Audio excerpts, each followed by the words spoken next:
우리 같이 투표하러 가요. 1부 시작하겠습니다. 예. 안녕하십니까. 저 최준영입니다. 투표들 하셨나요? 예, 저는 아침 일찍 일어나서 투표하고 지금 여기로 달려왔습니다. 예, 투표 꼭 하셔야 됩니다, 여러분들. 일단은 여러분도 궁금하실 것 같아요. 저도 굉장히 궁금합니다. 지금 11시 기준 전국 투표율이 어떻게 되는지 한번 보도록 하겠습니다. 화면 좀 띄워주실래요? 자, 화면 띄워보겠습니다. 현재 투표율 18.3%네요. 지난 대선과 비교해서 2.3%가 높습니다. 그리고 총선에 비해서도 한 4% 가까이 높고요. 야, 이게 본투표율이 높아야 저희한테 유리한 거로 알고 있는데 예, 괜찮은 것 같습니다. 현재 분위기가. 지역별 한번 볼까요? 지역별로 보면은 역시 대구가 제일 높네요. 대구가 23.1%, 경북이 21.4%, 부울경은 아직 20%까지는 안 됐는데, 네, 그래도 경남이 19.4%, 예. 부울경 분들 빨리 나가서 투표 좀 해주십시오. 예. 서울이 17.1, 예. 전라도 쪽은 워낙 사전투표율이 높았기 때문에, 예.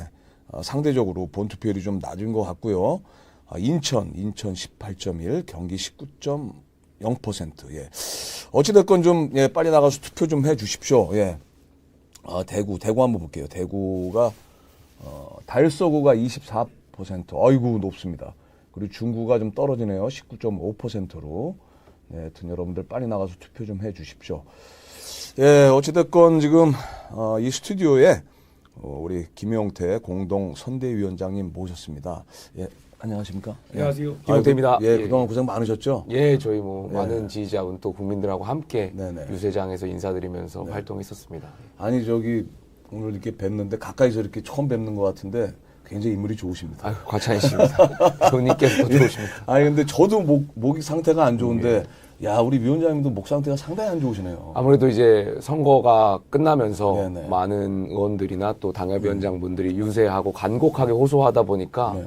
목을 많이 사용하게 되면서 네네. 목소리가 좀 많이 좋지 않게 되는 상황이 있는데, 그럼에도 불구하고 아마 그런 간절함이나 호소들이 시민들께 잘 전달되지 않았을까에 대한 기대감이 있습니다. 그러니까요. 저도 진짜 전국을 돌면서 진짜 소리를 많이 지르고 다녔었는데. 근데 하여튼 우리 위원장님이 생각하시는 오늘 선거 결과, 개인적으로 어떻게 예상하고 계십니까? 저는 저희 김문수 후보에 대한 진정성, 그리고 김문수 후보만이 대한민국을 제대로 이끌 수 있다라는 그 생각들이 네. 선거가 막바지에 되면서 전국 곳곳에 울려 퍼졌다라고 생각이 들고요. 네. 그래서 당연히 김문수 후보께서 이번에 크게 이기시지 않을까 생각이 있습니다.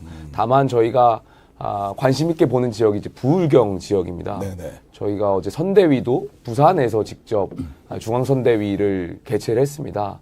많은 부울경 시민들께서 직접 더 투표장에 나오셔서 오늘 이 방송을 보고 계시는 시민분들 중에 부울경의 지인이 계시다면 좀 전화 거셔서 투표장에 빨리 가셔서 투표해달라, 이렇게 간곡하게 호소를 해주셨으면 좋겠습니다. 그러니까요. 이 부울경이 문제인데 아직까지 이제 20%는 안 나오고 있는 것 같아요. 예, 빨리 좀 나가서 투표 좀 해주십시오.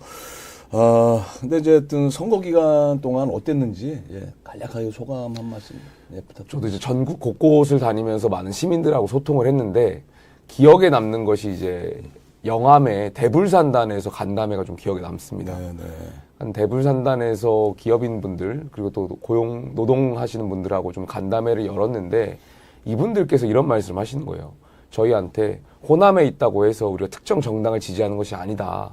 먹고 사는 문제, 경제를 성장시킬 수 있는 후보한테 우리는 지지를 할 것이다 라고 말씀하시면서 주 52시간제 예외 적용을 좀 말씀하시더라고요. 네네.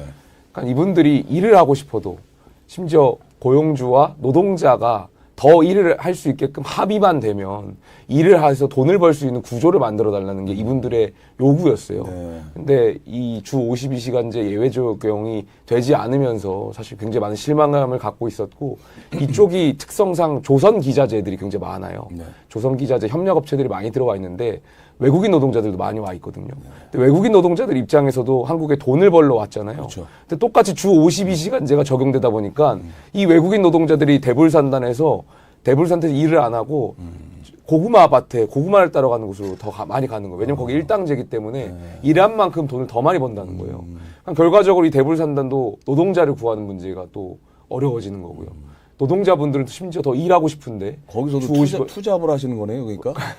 그러다 보니까 이게 대부분. 결과적으로 기업도 어려워지고 노동자분들도 어려워지는 구조에 빠져 있다. 이런 말씀 주셔서 지역 곳곳을 다니면서 이렇게 소통을 좀 많이 했는데 우리 정치가 그동안 민생을 좀 소홀히 하지 않았나 이런 안타까움도 있었고 이것을 복원시키는 게 김문수만이 할 수 있지 않나 이런 생각도 좀 들었습니다. 예, 저도 그 뭐 우리 김문수 후보님만이 그렇게 하실 수 있지 않을까 저도 개인적으로 그렇게 생각합니다. 예, 근데 자 우리 위원장님 그 최연소 초선 30대 비대위원장 등 이게 키워드가 말하듯이 이 파격적인 인사였어요. 그리고 당내 세대 교체와 정치 혁신의 상징적 인사로 평가되고 있는데 이번 그 선거 비대위원장으로서 어떤 각오로 임하셨나요?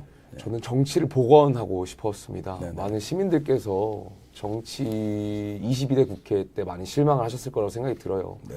정치라는 것이 대화하고 타협하는 것인데 사실 잘 못했죠. 그러다 보니까 정치가 민생을 돌보고 해결하는 것이 아니라 오히려 발목을 잡았던 거 아닌가 이런 생각도 들었습니다.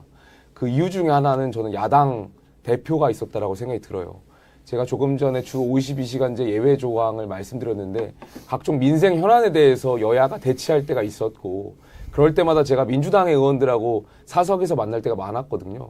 근데 민주당 의원들이 저희 생각하고 다르지 않을 때가 굉장히 많았어요. 네. 생각을 좁힐 수 있는 부분도 있었고. 근데 당으로 돌아가면 다시 당론을 따르다 보니까 이게 진영 논리에 고착돼서 민생 현안들이 좁혀지지가 않는 거예요. 그래서 제가 민주당 의원들한테 왜 그러냐. 우리가 사석에서는 주 52시간제 예외 조항 같은 거 해야 된다라고 이야기했는데 왜 당으로 돌아가서 이걸 또 반대하냐 물어봤더니 이재명 전 대표가 이제 그런 당론을 주도하고 하다 보니까 눈치가 보여서 이제 못한다 이런 말씀들을 하시더라고요. 그래서 6월 3일 날 시민들께서 김문수 정부를 뽑아주시고 만들어주시면 자연스럽게 야당 후보는 사실상 정치가 은퇴되는 거잖아요. 네. 그렇게 되면 저는 그동안 22대 국회에서 진영 논리가 고착화되고 서로 적대적인 그런 진영 논리가 있었는데 이런 것들이 다 깨부서질 거라고 생각됩니다. 김문수 정부에서 얼마든지 여야 간의 대화와 타협을 이끌 수 있는 정부지 않을까. 그게 아마 시민들께서 원하시는 정치개혁 중에 하나라고 생각이 들고요. 또 저희 김문수 후보께서 정치개혁 약속하셨잖아요. 임기 5년인 대통령이 아니라 3년만 하겠다. 희생을 말씀하셨고 네. 개헌을 이끌겠다고 약속을 하셨고 또 그 과정에서 대통령 불소추 특권도 내려놓겠다라고 말씀하셨어요. 상대 후보는 대통령 불소추 특권을 방탄조끼처럼 막 이용하려고 네, 하는데 그렇죠. 저희 김문수 후보는 대통령 불소추 특권 내려놓겠다. 그리고 국회의원 정수도 10% 줄이겠다. 네. 국회의원이 각종 누리고 있던 면책 특권도 축소하겠다. 그러니까 정치 개혁을 약속하셨고 저는 대한민국의 반칙 없고 특권 없는 세상을 만들 수 있는 사람이 김문수 후보 아닌가 생각이 들고 제가 이 얘기하니까 에피소드가 하나 더 생각나는데 네.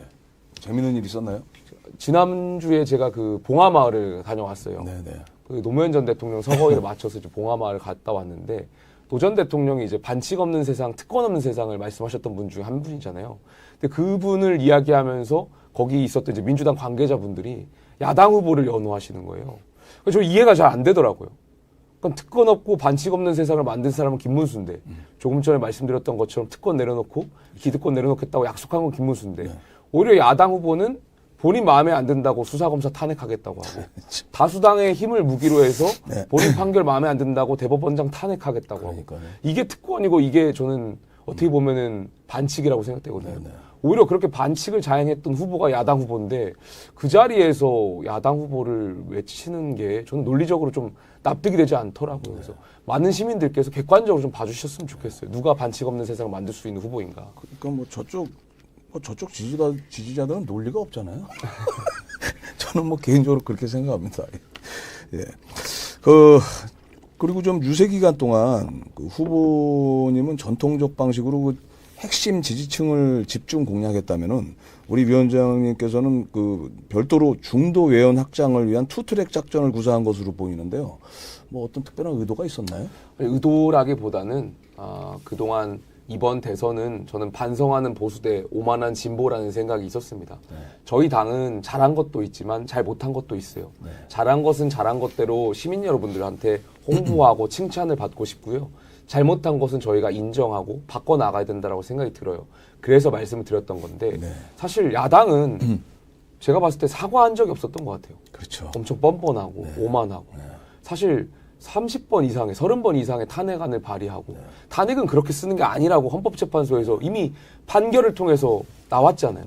그리고 민주당 의원들도 알 거예요. 탄핵이라는 것은 정말 중대한 법 하자가 있을 때만 사용하는 것이라는 게 헌법적 장치라는 것을 알고 있는데 이 탄핵이라는 제도를 사실상 정부를 흔들기 위한 도구로 썼던 거잖아요. 여기에 대한 사과 한 번이 없는 거예요.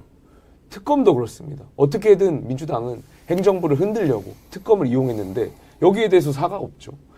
민생 현안들 처리하기보다는 22대 국회 한번 생각해 보시면 방송사법이라든지요.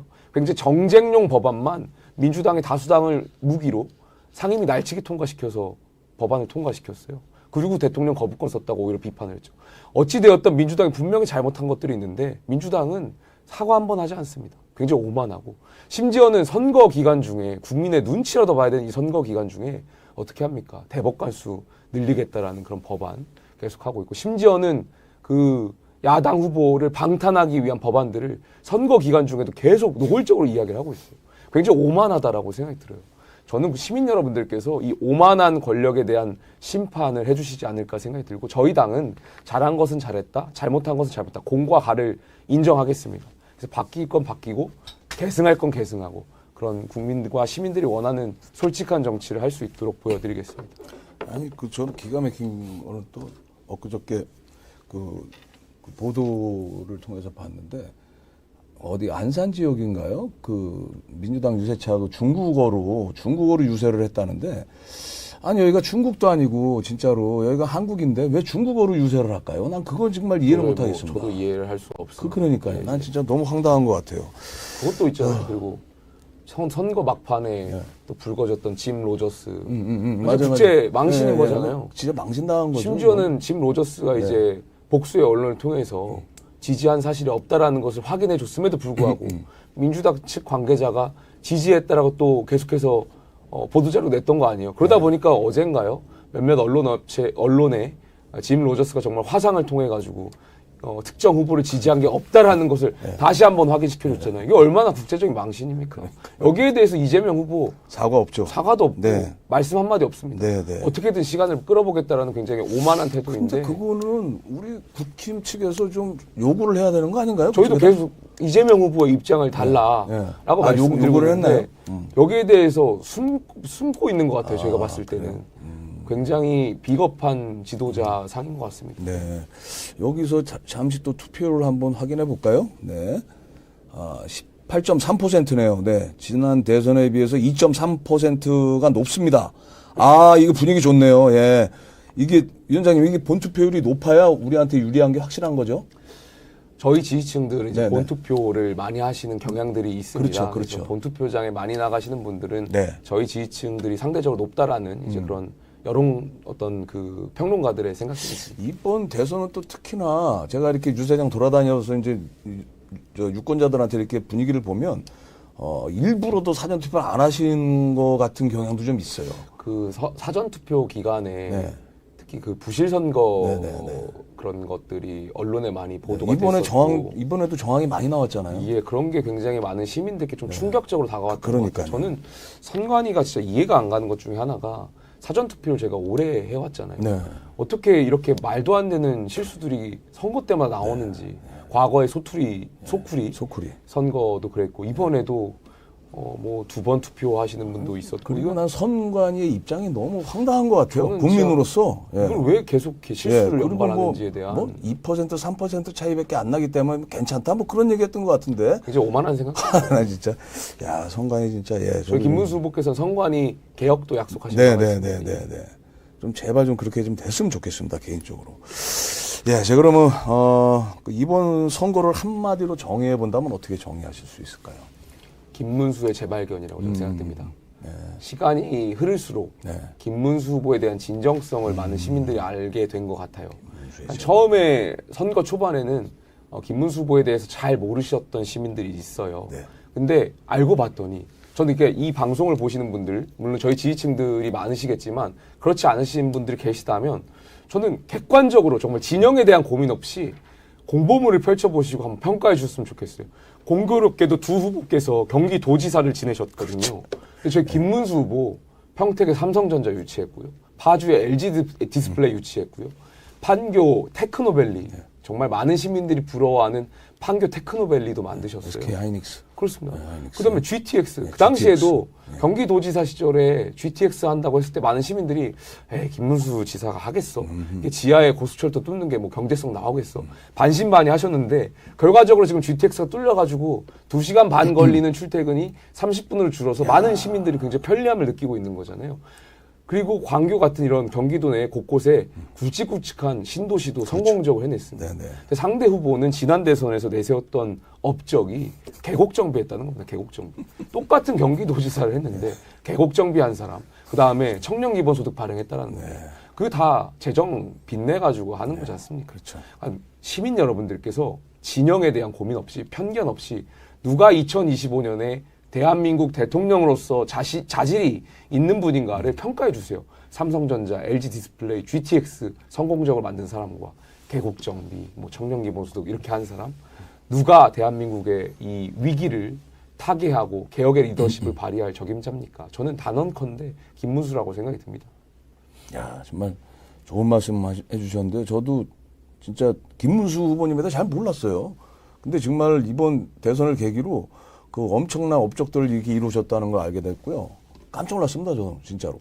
예. 자, 아직 투표 안 하신 분들요, 꼭 나가서 좀 투표 좀 해주십시오. 예, 정말 우리 김문수 후보님 대통령 만들어 주십시오. 아, 정말. 네, 김문수 후보께서 이제 제가 조금 전에 성장할 수 있는 그러니까 네네. 경기도지사 시절의 업적을 말씀하면서 대한민국의 이 미래 먹거리를 다시 세울 수 있는 후보가 김문수라고 말씀드렸고 네. 초반에 정치개혁도 말씀하셨잖아요. 네네. 반칙 없는 세상, 특권 없는 세상 김문수. 근데 김문수 후보가 이 복지, 그다음에 약자, 소외된 계층들을 위해서 이 공동체를 지키기 위해서 한평생 굉장히 많은 노력을 해오셨어요. 네. 후보가 되시자마자 처음 찾아오신 곳이 포천의 장자마을, 그렇습니다. 한센인 마을이었습니다. 한센인 마을. 제가 거기 지역구 국회의원이거든요. 아, 그렇구나. 근데 맞아요. 저는 사실 그때 후보님이 네. 후보 되셔가지고 저희 지역구에 오신다 그래서 사실 이해를 잘 못했어요. 아, 우리 지역에 왜 오시지? 라고 생각했었는데 알고 봤더니 이 장자마을을 후보님께서 만드신 거예요. 그래서 직접 따라갔었는데 그 경기도지사 시절에 한센인 마을하고 만났는데 정말 죄송한 말씀입니다만 그 당시에도 아직까지 우리 사회에 한센인 분들에 대한 편견들이 편견이에요. 팽배했던 예, 거예요. 편견. 혹시 이분들 만나면 병이 없는 거 아닌가에 대한 편견들이 있어서 이분들을 사실상 나라가 방치한 거예요. 그러니까 사람다운 삶을 못 사셨던 거예요. 심지어는 한글도 모르셨던 분들이 있고 교육을 받지 못하다 보니까. 그러니까 김문수 당시 지사 후보가 깜짝 놀라가지고 아 이분들도 정말 대한민국 국민이고 사람답게 사는 삶을 만들어야 되는데 그게 나라의 의무이고 정부의 의무이기 때문에 마을을 만든 거죠. 그래서 이분들 일자리도 만들어드리고 먹고 사는 문제도 해결해드리고 또 교육을 시켜서 한글도 알게 해드리고 그래서 대통령 후보가 돼서 다시 이 마을에 갔던 겁니다. 이분들이 이제 편지를 써서 김문수 후보한테 이제 전달하는데 정말 이분들이 그 말씀하셨어요. 정말 힘없고 백없고 소외된 계층들을 위해서 그 공동체를 지키고자 했던 그 마음, 김문수의 마음을 알고 있기 때문에 대한민국 대통령이 된다면 그 소외된 계층들도 우리도 잘 살 수 있구나라는 희망을 줄 수 있는 사람이다. 그래서 당신이 대통령이 돼야 된다. 이런 말씀을 주시는데 제가 정말 그 자리에서 현장에서 굉장히 감동적이었고 이게 김문수의 저는 진정성이라고 생각이 듭니다. 저는 그냥 이렇게 화면으로 봐도 감동적이었었는데 그 현장에 계셨으면 진짜 감동적이셨겠네요. 그렇습니다. 예. 저는 또 그 어떤 쇼츠 영상에서 봤던 게 그 남양주 유세장이셨던 것 같아요. 제가 남양주 유세장에 있었었는데 그때 올라오셔가지고 이제 뭐 그 환호해 계신 분들랑 약수를 나누시다가 무슨 이상한 손동작 하시는 게 그게 알고 봤더니 수어를 이제 하셨던 게 뭐 사랑합니다라는 수어였다는 그거를 보고 저 울컥하더라고요. 야, 이 정도로 진짜로 그러니까 직접 그 장애인 분들하고 이 수화로 이제 대화를 직접 나누실 수 있다는 거잖아요. 야, 난 그런 모습 보면서 정말로 이 사람 진짜 따뜻한 분이구나 다시 한번 느꼈습니다. 솔직하시고 네네. 정직하신 분이고요. 네네네. 앞뒤가 다르지 않은 분이에요. 그러니까요. 예. 제가 후보님하고 최근에 이제 가장 많은 시간을 보냈던 정치인 중에 한 명일 텐데 네.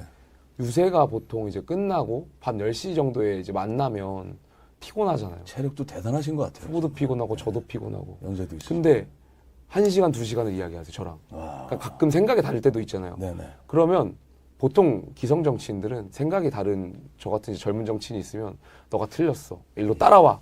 그리고 뭐 더 이상 대화도 안 하려고 하고 그러는데 저희 후보하고 저는 1시간, 2시간은 그냥 선거 유세 끝나고 계속 얘기를 하시는 거예요. 네. 그러면서 아, 내 생각은 이렇다. 너 생각은 어떠냐 하면서 좁히려고 하고 생각을 그러니까 이게 사실 정치인 거잖아요. 그렇죠. 생각이 다르더라도 좁힐 수 있으려고 하고 또 들어주려고 하는 태도.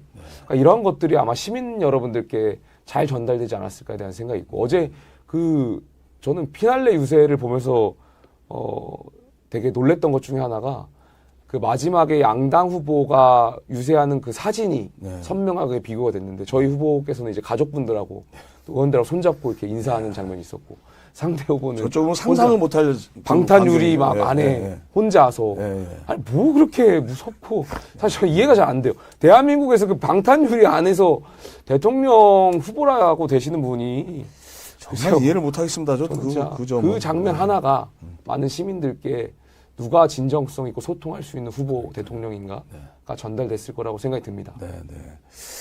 자, 그럼 이번 선거에서 가장 중요한 그 변곡점이 되는 사건이나 순간을 꼽아볼 수 있다면 어떤 게 있을까요?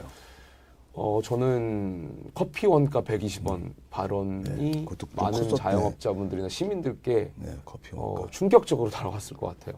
거북섬 거북섬 그렇죠. 외부 파크 문제도 그렇고요. 제가 거기 실제 갔다 왔었거든요. 그분들이 흘리고 있던 그 눈물들 이게 시장 경제를 잘 모르시는 분이구나. 그리고 심지어는 호텔 경제학이라는 이제 궤변까지. 심지어 호텔 경제학은 그 제가 인터넷에 밈이라고 하죠. 수많은 패러디가 나왔더라고요. 뭐 특정 후보가 특정 어떤 인이 이재명이라는 분을 지지했다가 지지를 철회하게 되면 한 바퀴 돌았다고 막 이제 해서 그런 얘기도 있고 또 이제 개혁신당의 이준석 후보를 제명하겠다라는 이야기들이 있었잖아요. 사실 그러다가 이제 뭐 제명권을 뭐 철회했다 뭐 이런 얘기가 돌면서 또 호텔 경제학에 뭐 제명하려는 건 아니다 하면서 이게 한 바퀴 돌았다 등등등 굉장히 많은 밈과 패러디를 양상한 것들이 저분한테 대한민국의 경제를 맡기면 안 되겠다라는 생각들이 많이 있었던 것 같고 결과적으로는 시장과 경제를 아는 사람은 김문수다 이런 것이 있었던 것 같고요. 또 두 번째 변곡점은 전 이낙연 전 총리의 지지였다라고 생각이 듭니다. 정말. 저는 어제 깜짝 놀랐어요. 네, 어제도 연설에 오셔서 연설하시는 거 보고. 그동안 상식적인 사람이라면 그리고 이 독재를 막아야 되고 개헌을 이끌어야 되고 양심적 민주주의 세력의 연대를 말씀하시면서 김문수라는 분에 대한 있는 그대로의 평가를 해주셨다라고 생각이 들고 그것이 아마 전국의 많은 중도층 시민들한테도 영향이 갔지 않았을까 생각이 듭니다. 그리고 세 번째는 야당 후보의 계속 실수, 조금 전에 말씀드렸던 것처럼 짐 로저스라든지 어제 굉장히 충격적인 사건이 하나 있었어요. 그 이른바 사법거래 의혹을 스스로 말씀하셨잖아요. 맞아요. 저는 어떻게 그 대법원 측하고 소통한 사실을 그렇게 방송에서 당당하게 본인 입으로 어떻게 그렇게 말을 할 수가 있어요? 이거 정말 심각한 사건이라고 생각이 들거든요. 이런 것들이 많은 시민들이 경악했을 거라고 생각이 들어요. 저는 정말 이러한 것들이 아마 김문수 후보의 지지세를 굉장히 상승시키게 했던 변곡점들이었지 않았을까 생각합니다. 그러면은 혹시 가장 인상 깊고 기억나는 유세 현장 혹시 있을까요? 저는 제주도였습니다. 제가 안 가봐가지고 제주도. 저희 후보께서 어제 제주도를 이제 갔다 오셨는데 제가 그보다 조금 더 빨리 제주도 유세를 다녀왔어요. 제주도 시민 여러분들께서 그 4.3 사건에 대한 아직도 제주도에서 그 아픔이 있어요. 그래서 김문수 후보께서 이번 대선에서 이야기하셨던 것 중에 하나가 이제 국민통합입니다. 그 제주 4.3 사건에 대한 아픔을 치유하고 통합할 수 있는 사람이 김문수라고 생각하신다라는 말씀도 주셨어요. 그러니까 상대 후보들은 사실 갈라치기하고 어떻게든 국민적 아픔 같은 것을 찬반으로 나눠가지고 비난하고 갈라치기 하고 그런 선동의 정치, 혐오의 정치를 이끄는데 김문수 후보만이 저는 통합적인 관점에서 이야기를 많이 하셨다라고 생각이 들고 그 제주도의 아픔을 치유하고 함께 나아갈 수 있는 공존의 가치를 이야기할 수 있는 사람이 김문수라는 말씀을 하시는 것 보고 정말 시민 여러분들께서 현명하시고 정치인들보다 똑똑하구나 이런 생각이 좀 들었습니다. 이렇게 현장을 다니시면서 느꼈던 것 중에 저희 유권자 국민들이 김문수 후보님한테 어떤 기대를 하고 있나 이렇게 생각이 드셨나요? 솔직한 정치 좀 하셨으면 좋겠다. 그러니까 있는 그대로의 정치가 사실 김문수 정치인 거잖아요. 그동안 여야를 막론하고 많은 정치인들이 솔직한 정치를 못했다라고 생각이 들고요. 또 국민 통합을 제대로 못했다라고 생각이 들어요. 근데 김문수 후보 같은 경우는 여러분들 잘 아시겠지만 젊은 시절부터 이 민주주의를 지키고자 했던 노동운동. 그 노동운동을 하셨고 실제로 그런 운동을 해오셨고 또 약자와 소외된 계층들을 위해서 노력하신 분이기 때문에 김문수가 대통령이 됐을 때 정말 대한민국을 통합하고 함께 이끌 수 있는 그런 시너지를 낼 수 있는 분이다. 이런 말씀, 그런 기대를 많이 하셨던 것 같습니다. 저는 개인적으로 저도 그렇게 생각하고요. 일단은 사모님께서는 그 순천 분이시잖아요. 그죠? 그렇습니다. 예. 영원함을 아우를 수 있으실 것 같고, 무엇보다도 말씀하셨지만 저는 우리 만약에 후보님이 대통령이 되신다면 정말 저쪽 민주당 쪽이랑도 협치 이런 거 되게 잘하실 것 같아요. 예. 그렇습니다. 저는 저희 후보께서 협치를 굉장히 잘하실 분이라고 생각들고 조금 전에 말씀드렸던 것처럼 저랑 생각이 다를 때도 있는데 대화하시는 것만 보더라도 제가 그 말씀 듣고 지금 느낀 겁니다. 민주당하고 얼마든지 대화하실 준비가 되신 분이에요. 그러니까 저희 김문수 정부가 출범해도 저게 여소야대 상황인 거거든요. 그렇죠. 민주당하고의 협력도 굉장히 중요한 부분인 거죠. 예. 김문수는 그런 자세가 준비가 되어 있는 대통령 후보다라는 말씀 다시 드리겠습니다. 네. 그러면은 이제 김문수 후보님이 이번 대선에서 전달하고자 했던 핵심 메시지는 뭐라고 보십니까? 저는 정치의 복원이라고 생각이 듭니다. 그동안 많은 시민들께서 정치가 시민과 국민을 걱정해야 되는데 반대로 시민과 국민들께서 정치를 걱정해 주셨던 것 같아요. 정치가 정치의 본령을 제대로 하지 못했고 이러한 것들을 다시 복원시켜 주실 수 있는 사람이 김문수다 이런 생각이 들고 민주주의를 지킬 수 있는 사람도 김문수다라고 생각이 듭니다. 민주주의를 지키기 위해서 한평생 젊은 김문수의 역할들이 있었잖아요. 대통령 직선제를 이끌어내셨던 분이고 그렇죠. 노동운동을 하면서 정말 노동자들의 삶을 개선하기 위해서 발로 뛰셨던 분이고 이러한 것들이 대한민국 곳곳에 용광로처럼 국민을 통합하고 이 민주주의, 자유민주주의를 지킬 수 있는 후보다 이렇게 생각이 듭니다. 이게 좀 선거 초반에 파격적인 인사에 관해서 일부 우려 섞인 시선도 없지 않아 있었잖아요. 예, 그렇습니다. 근데 젊은 비상대책위원장으로서 어떤 부분이 가장 어려웠고 또 어떤 부분이 가장 좋았었는지. 예. 아무래도 이제 나이가 젊다 보면 말투라든지 행동이라든지 더 당의 대표급에 맞춰서 하려고 노력을 했던 것 같아요. 많은 시민들께서 당 비대위원장에 대한 그 기대가 있는 거잖아요. 근데 나이가 젊다고 해서 그런 기대감을 벗어나는 건 잘못된 거니까 당의 지도자로서 좀 역할을 하려고 많이 노력했던 것 같고 그런 것들이 선거 기간에 잘 전달되었을지는 잘 모르겠습니다만 저희 김문수 후보를 당선시키기 위해서 많은 시민들과 함께했다라는 말씀 좀 드리고 싶습니다. 네, 이제 가만있어 보자. 중간에 다시 한번 투표를 한번 확인해 볼까요? 화면 좀 띄워줘 보세요. 네, 아직 변화가 없네요. 18.3%. 예. 집계가 되고 있는 것 같습니다. 아직까지. 예, 이렇게 지역별로 한번 볼게요. 예, 서울 17.1%, 대구 23.1%. 아까랑 변화가 없네. 예. 서울은 서초구가 제일 높습니다. 19.5%. 종로구가 가장 낮네요. 예. 종로구에 계신 분들, 분발해 주십시오. 예. 종로 사시는 분들 빨빨리 나와 주십시오. 네. 다음은 어디, 부산을 한번 가볼까요? 부산. 예, 부산 어떤가? 부산은 북구가 제일 투표율이 좋습니다. 그리고 중구가 제일 낮고, 중구분들 분발해 주시고요. 대구 한번 가보겠습니다. 대구는 달서구, 24.0%. 달서구, 역시. 네, 그리고 여기도 대구도 중구가 낮네요. 예. 중구분들 분발해 주십시오. 예, 부산, 대구, 중구분들 분발해 주십시오. 예. 자, 그러면 이번 선거에서 맡은 바 역할을 훌륭히 소화했다는 평이 많은데요. 본인이 생각할 때 본인을 평가하시면 어떨 것 같아요? 본인이 생각. 늘 저는 성찰해야 된다고 생각하고요. 많은 시민들이 다양한 생각들을 가지고 계실 겁니다. 저를 또 좋아해 주시는 분들도 있고 감사하게도 또 저의 어떤 발언이나 이런 걸로 인해서 상처받으시는 시민들도 있으실 거고 참 그런 부분에 있어서는 또 죄송하다라는 말씀 좀 드리고 싶어요. 당의 비대위원장을 맡으면서 우리 당이 조금 전에 말씀드렸던 것처럼 잘한 것은 잘했고 잘못한 것은 잘못했고 그러니까 공과를 인정할 수 있는 용기가 좀 필요했던 것 같고요. 그 과정에서 많은 시민들께 혼란과 또 상처를 드린 점도 있을 겁니다. 그래서 그러한 점은 또 이 방송을 통해서 사과를 드리고 싶은 말씀 드렸고 또 저희 당은 계속해서 중단 없이 개혁해 나가겠다. 그리고 수권 정당으로서의 역할 보여드릴 수 있겠다라는 말씀 좀 드리고 싶습니다. 그러면 우리 후보님만이 가지고 계신 리더십은 무엇인지 좀 알려줄 수 있나요?